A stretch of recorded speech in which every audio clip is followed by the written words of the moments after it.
The flashing red and blue lights painted the dark highway as Captain Marcus Reynolds, an accomplished Army officer returning from a late meeting at the base, eased his black SUV onto the shoulder. He was no stranger to routine traffic stops, but tonight felt different.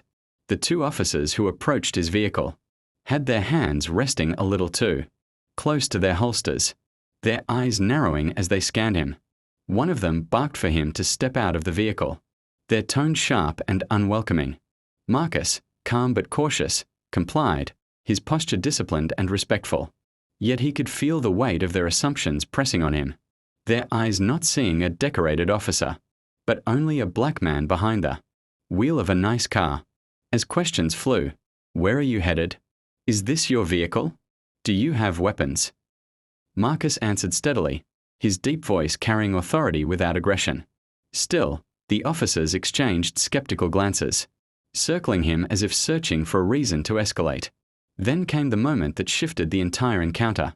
Marcus, keeping his movements slow, reached for his wallet and handed over his military identification.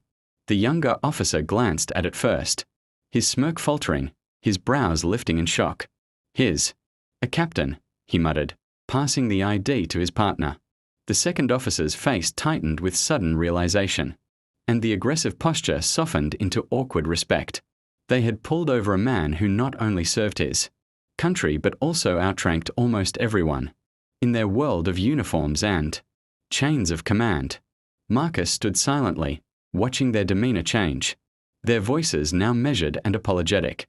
They stumbled through explanations, mentioning a broken taillight that didn't exist, trying to mask the truth that their actions had been fueled by bias. Marcus didn't need to raise his voice or remind them of his authority. His presence, his calm control, and the weight of his rank spoke louder than anger ever could.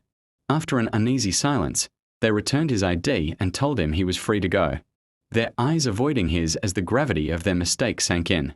Marcus gave a short nod, not in forgiveness, but in acknowledgement that once again he had been forced to prove his worth in a way his uniform should have already made clear.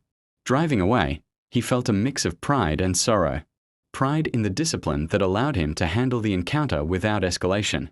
Sorrow that even with all his service and sacrifice, the first thing those officers saw was not an officer of the United States Army, but simply a black man to be doubted. The flashing lights faded in his rearview mirror, but the weight of the night stayed with him. Another reminder of the battles he fought both abroad and at home.